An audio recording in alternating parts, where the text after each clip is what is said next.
Welcome to the Gray State Revolution. The Forbidden Ones are waking up. Now it's time to invoke a new revolution to the socialist scam to take over America and discover what it will take and what we can actually do about it to conquer the left. Direct from Ridge Runner Studios, here is your host, David Big Dave Ezel.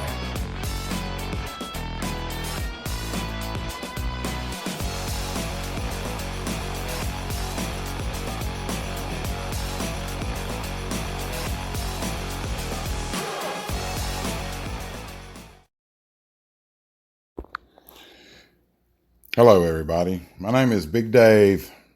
My name is David, and I'll be your host for the Gray State Revolution. The gray state, by definition, is a piece of fabric or thread that has not been dyed yet. But also in political underground circles, it's known as an area between the police state and the dictatorship that's going to resume shortly after a police state is accomplished. The government leads the way with this unwritten rule in the gray state that we're currently in, and that is back in sin or conquest. And we've seen an example of that over the last 2 years. But I'm going to go back further than that. I'm going all the way back to 2014 to prove a point. In the weeks that the death of Michael Brown in Ferguson, Missouri, we saw images on TV of officers training rifles on crowds of protesters from the turrets of armored vehicles. That became a potent symbol of the distrust between the law enforcement and the citizens, not only in Ferguson, but across the country. You don't believe we're in a police state? You only have to look strictly at the equipment of the police forces in the local areas, what they have in their stockpiles. Now, not all police forces are the same, but most of them are. Because there were several federal programs that have helped and are currently still helping local law enforcement to require and acquire heavy weapons. They do this by making funds available or providing the equipment directly. In 2014, there was a program at the Pentagon that transferred all the surplus military equipment, approximately worth $500 million in 2014, to all the local police departments. The Department of Homeland Security invented grants, and they supplied another $1 billion. And then the DOJ at the time, who was headed up by Eric Holder, provided hundreds of millions of dollars more to the local police forces to get military equipment. It flowed to the local police forces under the guise that they were being asked to assist in counterterrorism. The Attorney General Eric Holder made the statement that displays of force in response to peaceful demonstrations can be counterproductive. Can be. It usually is. I mean, if you've got a group of, let's say, 50 to 75 people out there and the local police force gets itching and they send out their emergency response team or SWAT, and they go out there in 2 or 3 Hummers and they come out of there with automatic weapons, M16s and the like, in the full flap gear and field gear, and they start pointing to the usual everyday citizens, that's the problem that we have. When nobody's looking at whether the police equipment, this military equipment that the police are getting, is being put to the right use, if there even is a right use. You're talking about military armed police forces against a general public that normally don't have weapons. We're not at war in this country, folks. We are not yet, but we're not right now. And there's no reason for local police forces to have all this military equipment. It's counterproductive. We're not a Marine unit. Our police forces are not Marine units designed to do urban warfare. That's just not how it works. Some of these police forces have better equipment than our own military guys and gals do that's fighting a literal war on foreign soil.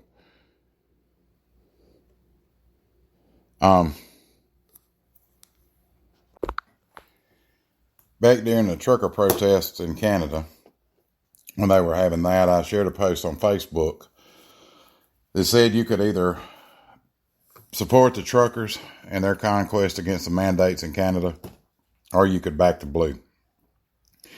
But you could not do both.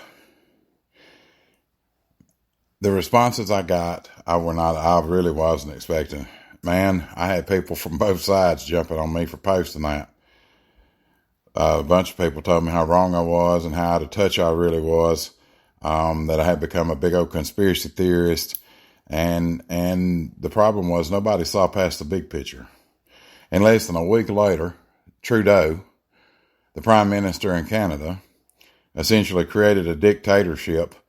And guess which department of his newly found government he used to enforce his rules? He used the police. He used the police and the Royal Canadian Mounted Police, but he didn't use anybody from the Army. He used the local Ontario police. I didn't hear any of the police members backing down and quitting and not giving in to what they were told to do. They did it. That's what a gray state is, people. They were between a police force and a dictatorship. And it's essentially it is martial law. In this podcast series, we're going to be discussing how America has fallen into this trap, or has already fell mostly into this trap of the gray state, and how the left has and will attempt to accomplish it, and where they're attempting to go with it. But first, we're going to get a word from our sponsor.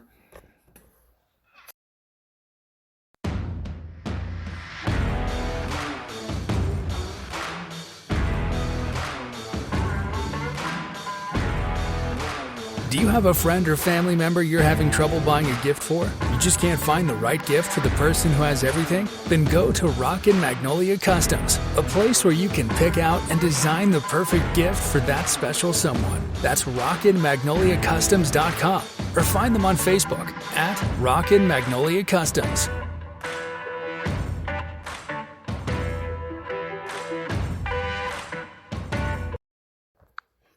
Remember to go check out RockingMagnoliaCustoms.com. That's RockingMagnoliaCustoms.com. There's no G in rocking, and the customs is with a K. And for those of you who are not aware, on the 23rd, Joe Biden and the democratically controlled Congress is going to attempt to enter into a treaty with the World Health Organization, or the WHO, that gives the WHO a blank check to enforce the rules in 197, 198 sovereign countries. However, many of the people who are trying to get us into this treaty didn't ever intend for any of us to find out, but we did. And now all the people that are starting to wake up from being woke are getting a clear picture of the actual fragile existence we found ourselves in. And they're still trying to figure out how it came to pass. And they're realizing that Antifa and BLM were smoke and mirrors for the advancement of the socialist agenda currently. And it'll probably culminate on the 23rd of May. So if any of you people that are listening are worried, you have our absolute right to be. And it's your job as a constituents of your congressman and the president's agenda is to let your congressmen know that if you attempt to enter into this treaty, the people who are more freedom-loving than woke are going to hold you personally responsible for trying to enslave 337 million people in this country against their will. Your actions, if you try to enter into this treaty, will awaken the sleeping giant. The Japanese Admiral Yamamoto has claimed and said, you cannot invade the mainland of the United States because there would be a rifle behind every blade of grass. Y'all have to understand, in this country, just the deer hunters in America make up the world's largest reserve army with the most accurate bullet placement ever known to man.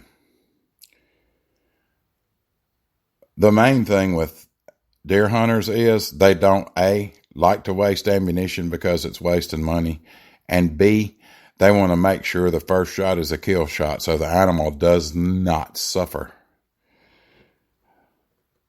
They're not going to play when you go to inject your socialist agenda on the freedom lovers in this country, which are outdoorsmen mainly. And with that, just the deer hunters with guns and rifles and stuff, you've got stealth units all over this fine country. Man, there are people by the hundreds of thousands that hunt with compound bows, recurve bows, crossbows, crossbow pistols, and y'all never see them or hear them coming because they're better at blending in with their surroundings than you are.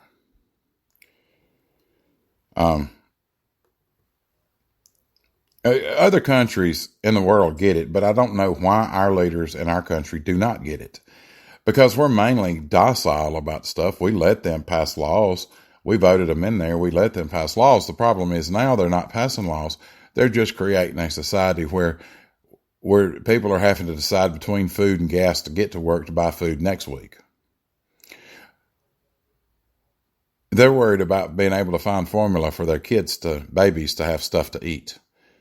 When the biggest argument on Facebook comes between a post I made about baby formula and people want to ring in their general knowledge about it, you need to go back to school or you need to read more. You need to realize that the pet milk formula, though it may not be as nutritious as your preservative-laced Similac and your preservative-laced Enfamil and Alimentum and all of these different formulas, you got to realize there's an entire generation, entire 2 generations of people before you millennials and you Gen Zers came along that lived off of pet milk, Karo syrup, polybiosol drops, rice cereal, scrambled eggs, and juice.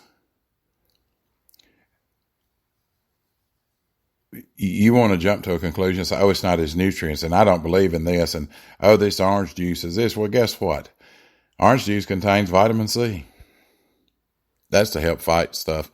Yeah, I know that it will tear a baby's stomach up, but then you got apple juice that won't. You got apple juice that helps babies poop.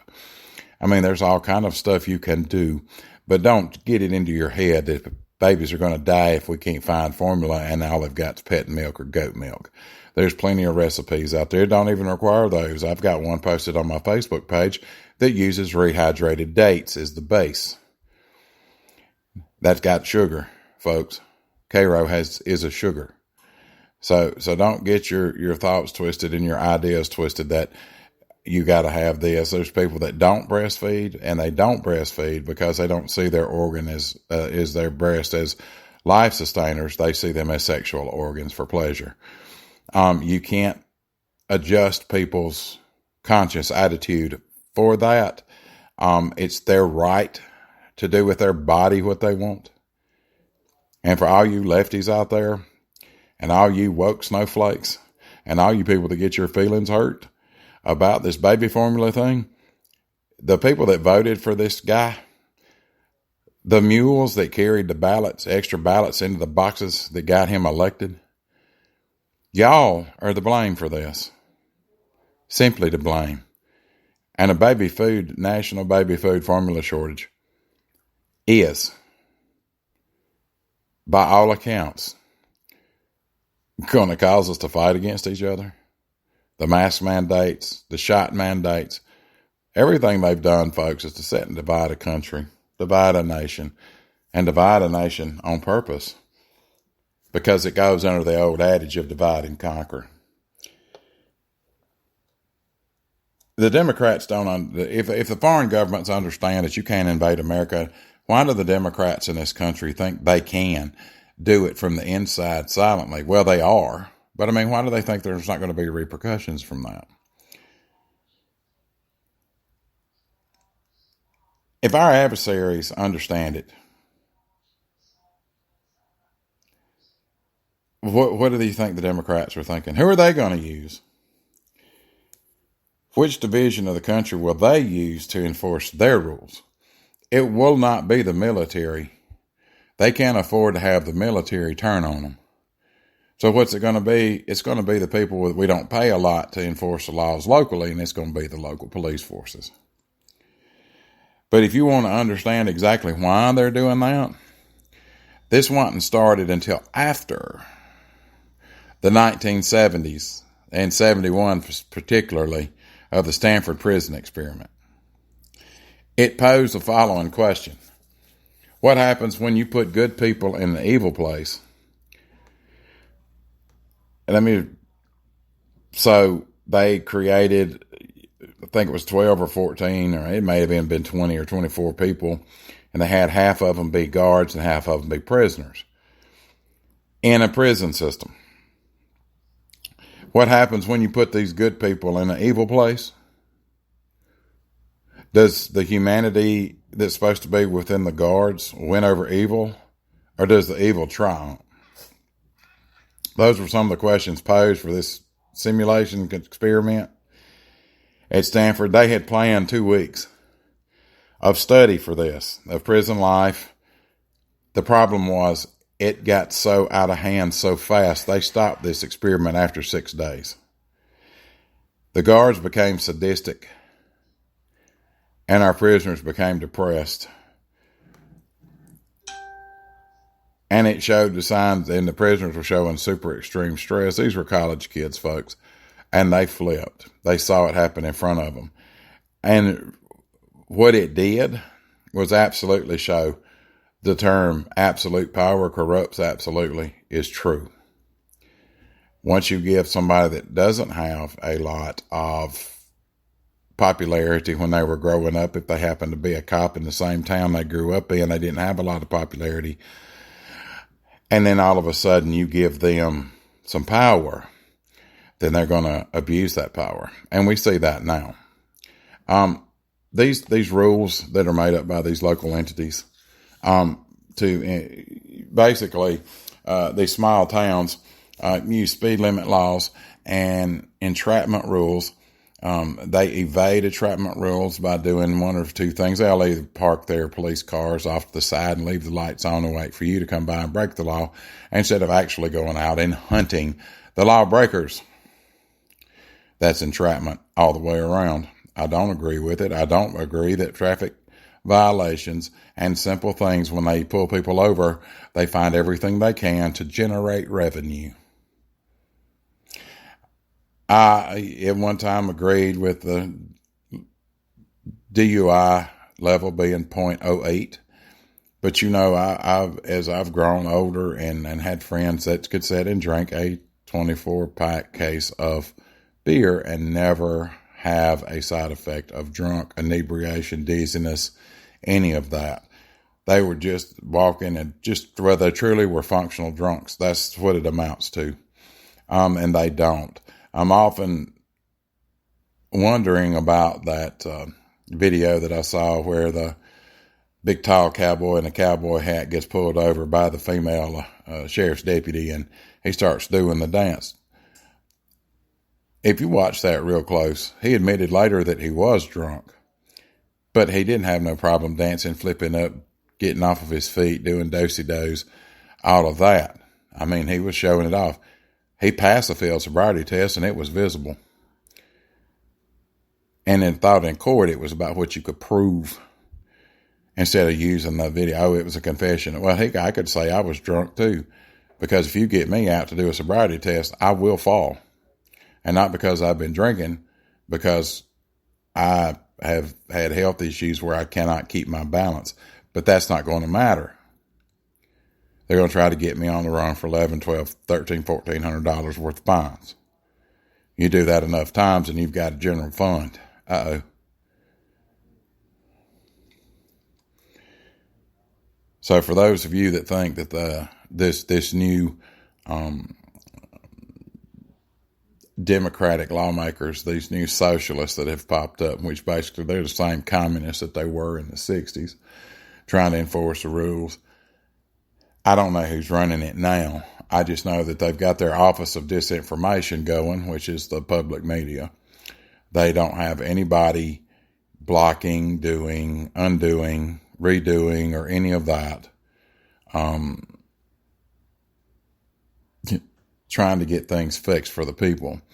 As much as the Republicans have griped about the mandates and the mask mandates and against the Democrats who are trying to enforce mask mandates, and now with this monkeypox thing, they're trying to reinforce masks. Ladies and gentlemen, although monkeypox is contagious, it's still super rare. So don't buy into the outbreak or this mask business or this. And when you read about monkeypox, truly the only real way is an exchange of bodily fluids to get the monkeypox. That could be anything. That could be snot. That can be spit. That can be tears. Bodily fluids released during certain extracurricular activities, which is mainly what we're seeing now. I hate to even say it like that, but it seems to be affecting a certain part of the population in the world, not everybody. Only early, and I know there's only like 90 to 100 cases, but there's some commonalities. And when you have commonalities, a pattern has established itself. What they need to be doing is wondering where it came from, why all of a sudden, after we get through with all of those many forced immunizations as they can force upon people, now all of a sudden we've got a monkeypox outbreak. Could be strictly due to the immunosuppressant agents inside the COVID vaccines, but they'll never say that. That's just a theory that I'm putting out there. It makes absolute sense to me that if you block initiate certain immune responses, you're not just affecting the disease, you're affecting a part of another disease that uses the same technology as far as bacteria and viruses go to be able to infect a host, because a virus and a bacteria's job is to grow into a host. And once you reduce one, you increase another one, possibly. It's not the fact that you're trying to eradicate a certain disease. It's what other diseases are underlying. After you eradicate one, you've augmented an immune response that may bring out another one. In this case, we have monkeypox. It's that simple. The simplest things that they think is going to save the world usually always have a counteractive problem. Rome was a great country for hundreds of years. But what happened to Rome is happening in the United States. Rome became social justice warriors, and look what happened to the Roman state. They collapsed. We're at that same point. We're at that same bridge. We've been a country for 250 plus years, just like Rome, and we've had great conquest and we've done great and marvelous things. And now we're sitting on the brink of our own self-destruction because everybody's pandering to certain groups and they're trying to morally institute or legally institute social injustice. The only way to get rid of social injustice is to do it socially. That means peer pressure, making it wrong.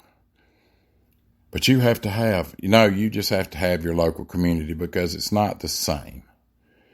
The problems in small rural town Mississippi are not the same problems in New York City. There's areas that's going to have the same commonalities and the same issues, but not the exact same problems. And everything that happens nationally begins locally. I want to explain that after a while. You want to understand how it works for real. You want it to get, I just said about start locally. All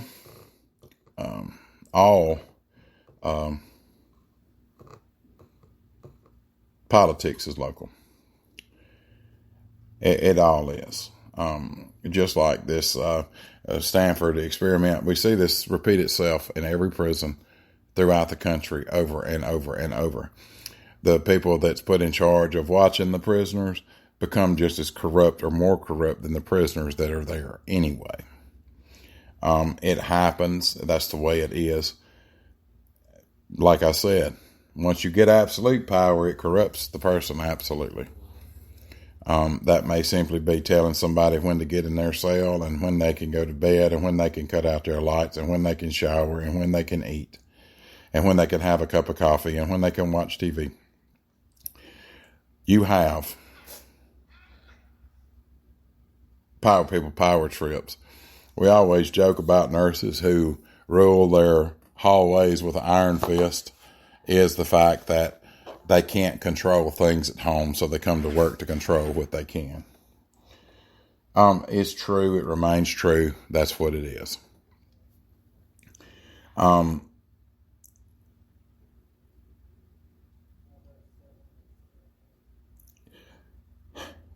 There are 4 things to do. There's a theory called the 4 boxes of liberty. It is an idea that proposes there are 4 boxes to be used in the defense of liberty, which is where we're at. And that's the soap, ballot, jury, and cartridge. In that order. Concepts and the phases evolved and applied in new ways to the 4 boxes.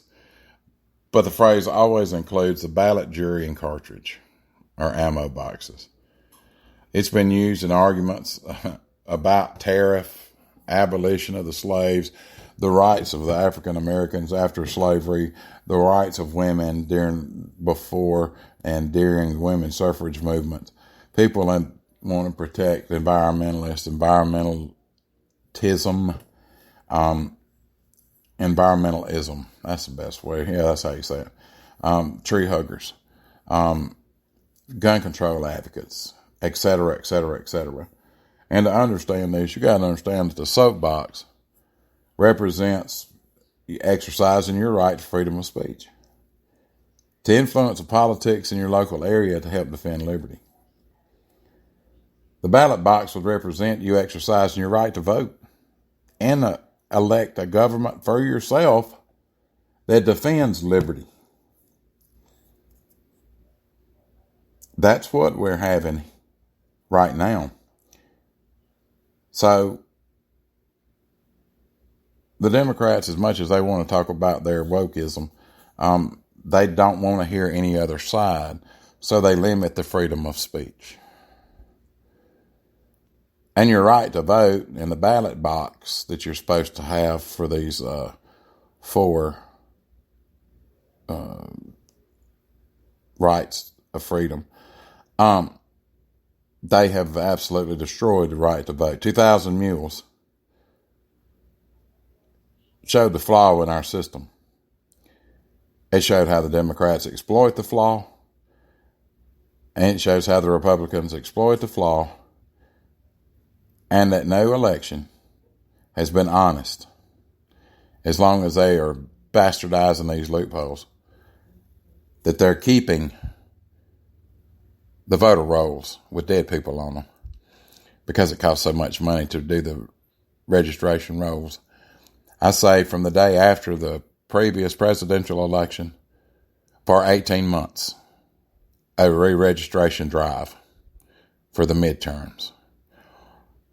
Go in, press the delete button in the computer, wipe it out, and have another voting registration drive for 18 months before the presidential election.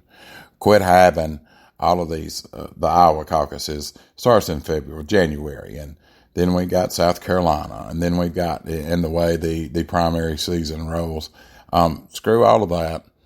You take 18 months from one election to the next election, you have a Super Tuesday. All the winners in their respective parties and the independents then go to the general election.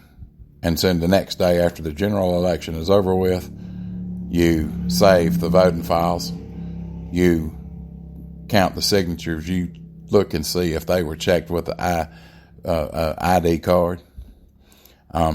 They should have the same stuff if they have to go out to nursing homes to help those people vote. They still need an ID. That may require a family member to come out on certain days. That would stop all the fraud in the nursing homes, and yes, it does exist that way.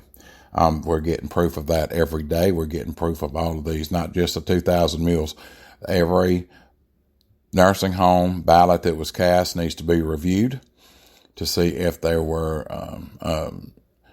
unwilling participants in an election if A, they were competent enough to understand what they were voting for, and B, if the family even knew that they had voted. There are cases showing up now after further investigation where the family said she hadn't voted in years, she can't even talk.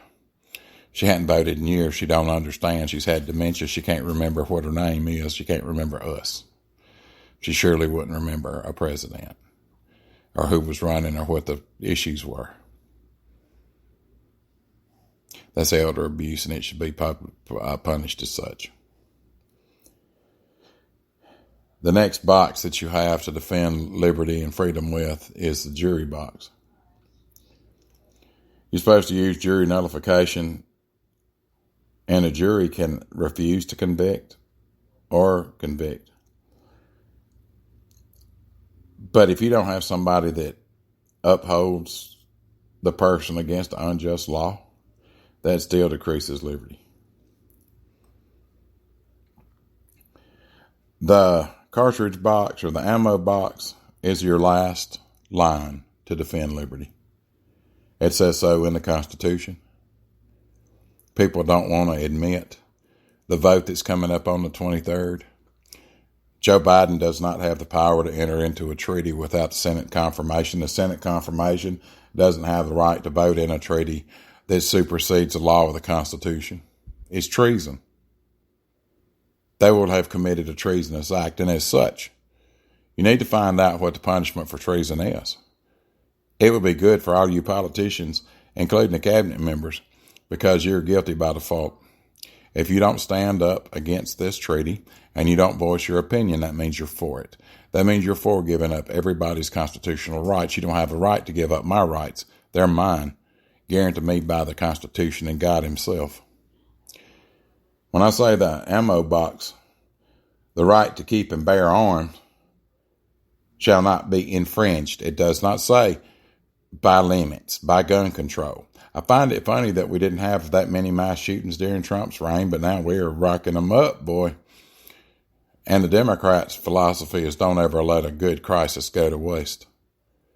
Well, we understand this. The people that are listening to this podcast now completely understand that, and we're absolutely letting a good opportunity go to waste. We have the perfect opportunity to call these politicians out on their bullshit. They're talking a lot of stuff in these primaries right now. And they wonder why this African-American lady in Ohio in the last 2 or 3 weeks shot up in the polls. She's new at the politics game, but she's sincere. She wants to do right by her constituents. She's a freedom-loving constitutionalist. It's time to get rid of these, what I call textbook candidates. They dress the part. They are the part. Give me somebody in some overalls and a damn t-shirt and a cap, or blue jeans and a big old belt buckle and a western shirt and a 4-wheel drive.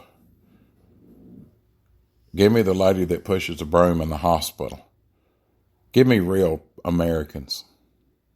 Real people that work every day. It's time to return back to the time where Congress only met 3 months out of the year. This year-round business. We have lost control of our own government. Once you start paying them, you lose the honesty that's there. The lobbyists have bastardized our political process. The people in Congress have bastardized the political process for our own personal gain. They're voting themselves raises every time they get an opportunity and think you're distracted by these protests. BLM's burning half a city down over here. That's all in stage. The real people that are protesting for their voices to be heard know that if they set a building or a part of a city on fire, they're going to not be heard. But don't keep the government from allowing their CPACs or their political action committees and their Democratic Senate committees and the Republican Senate committees to go out and do their best and worst at trying to sway the voters to do one thing or the other. They keep talking about, well, there's going to be a red wave. I don't want it to be a red wave. I want it to be a red, blue, and yellow wave. I want it to be a red, green, blue, yellow, purple wave. I think it's time that the Democrats who've actually been trying to pass laws to suit their constituents, the Republicans are voting against it, but they're not offering any alternatives. There's podcasters that I listen to, and they always say the Republicans may not be the answer to your problem, but they're definitely not the cause of your problems. The Democrats are. No, I hate to tell you, all politicians are the problem that we have right now. It's time to put the people back in Congress. During the 2016 election and the days after the election, when Trump shocked the world and won, they say he shocked the world. The people that were voting out here in the streets were not shocked. It's who we all knew was supposed to get it, because we know who we voted for and we know who we believed. It's time that we realize that once the ammo part starts, that the country is fundamentally changed. I've gone over the 4 boxes, and we've struck out 3 of the 4. I'm not calling for an armed revolution. They all think January 6th was horrible. They don't know what they're waking up out there. The politicians, the news media, they don't know nothing about what they're waking up in this country. And they would be absolutely terrified if they did. Because one day there's going to be a reckoning, people. But not today and not tomorrow. Right now, our job is to fight the good fight. And to remember that all politics are local. That's where we begin. We begin with the school board elections and the mayorships and the councils and the board of supervisors, et cetera, et cetera, et cetera. All local elections. It's not a popular way, but it's within your way of doing it. Because once you change everything at the local level, you've changed the foundation of politics.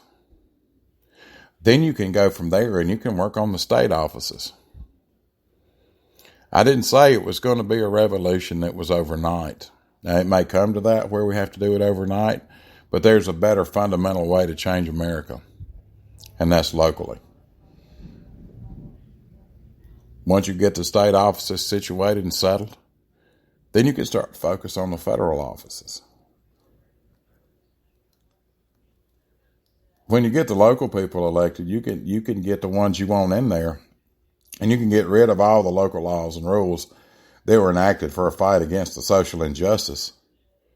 You can get rid of the rules in your local areas, especially the small rural areas, where they created a tax revenue base for the social injustice. Every time there's a social injustice, a local entity creates a revenue stream, whether it be by dropping the alcohol content for DUI from a 1 to a 0.08. But that's legally drunk. Well, legally drunk is questionable. Why do we need a legally drunk? You're either drunk or you're not. I've seen people that have drank way more than they should have a 1 and not be drunk, not have a messed up reflex. I've also seen people that can't take but a shot, and they're all messed up with their reflexes. Each body type is different. You made one law to create all body types. That's not fair to the people either. That's laws created to affect cash flow within the entities in which they rule. If you don't think I'm so, then why are we seeing?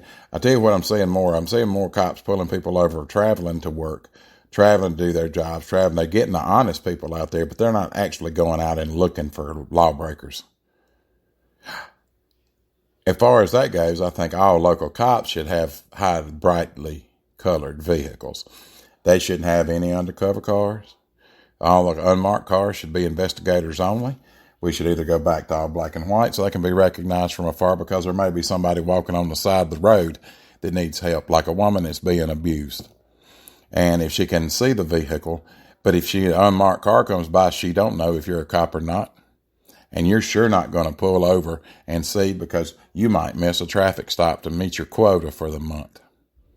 See, if you do local, you can get rid of all the quotas and all that stuff, and you can make the police go back to being police, where they're serving the public and protecting the public as they go.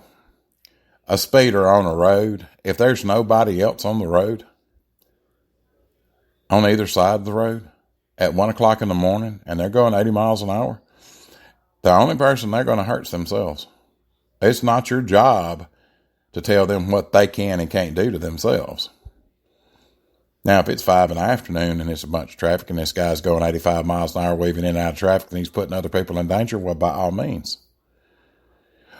But this, where you pulling individuals over at 1 or 2 o'clock in the morning, writing as many tickets as you can to create the most revenue you can to meet your ticket quota for the month, that should be questioned. That should always be questioned.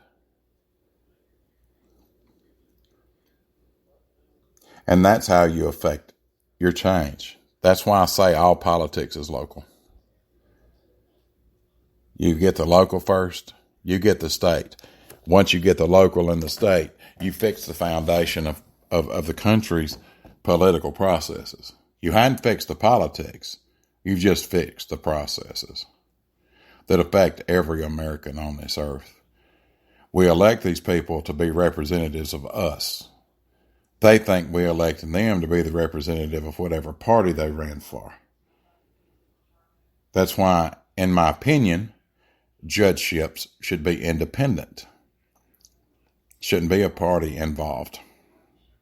Because once you get a party involved, you get the lobbyist involved. And once you get the lobbyist involved, everything gets bastardized, watered down, and turned on its head. If you need to look any further, open your eyes, walk out your door, and look at your own town. The towns in the bigger cities that had Democratic mayors, some of them are still having some mask mandates. The people are starting to speak out, and they're actually having to listen. You see, people, the one thing the government fears more than not getting reelected is us standing up. See, they know that the most accurate standing army in the world resides in the homes and the houses in rural America. It's the middle class. They've created class warfare against the middle class.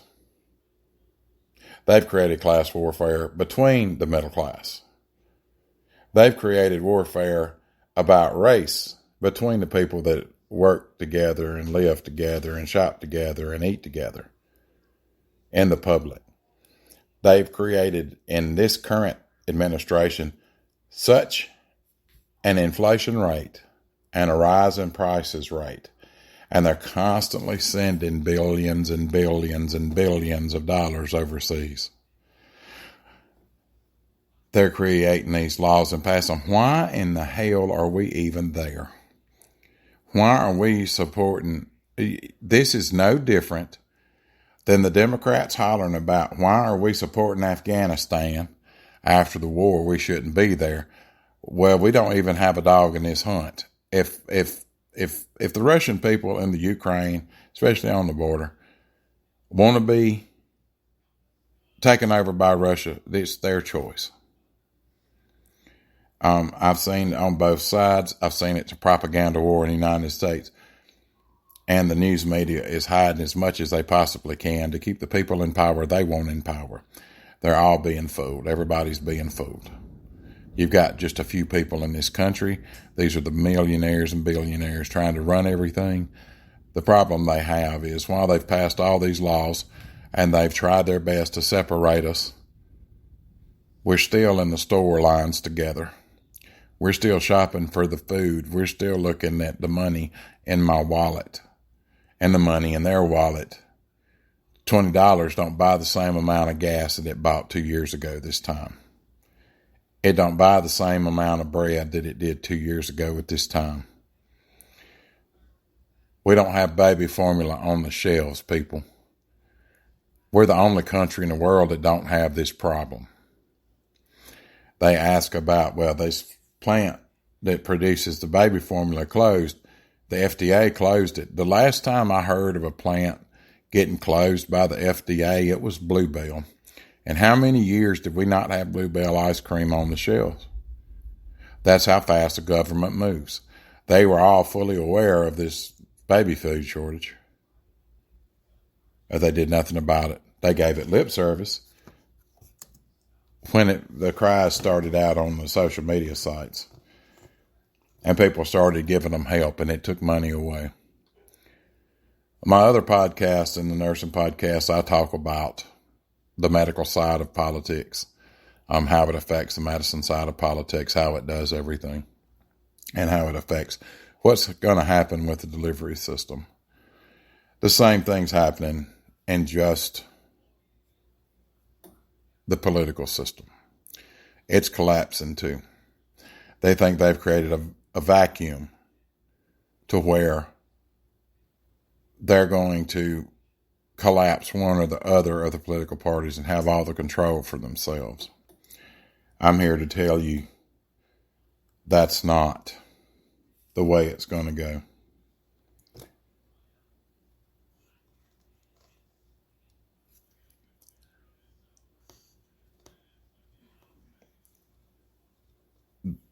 All local politics is the politics is going to actually enact real concrete change. Ladies and gentlemen, we're on a journey.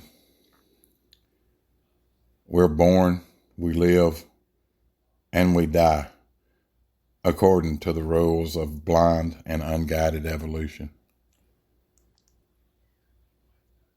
We're not equipped to survive what comes next.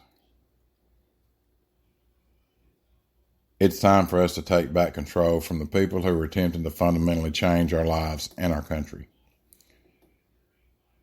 To push against the ignorance of our supposed leaders who try to control our personal destinies and reclaim what was rightfully ours in the first place: life, liberty, and the pursuit of happiness. And for those of you who are listening to this podcast, to those of you who know, you'll know. To the politicians of America, we will remember your lack of action. We will remember your lack of inadequacies. We will remember your pandering to your extreme factions of your political party. We'll remember your lip service you've provided to all of your constituents. But most of all, we're going to all be voting with a different mindset come the presidential race in 2024. Because we will remember on the 5th of November in 2024. Ladies and gentlemen, welcome to the Gray State. And welcome to the Gray State Revolution.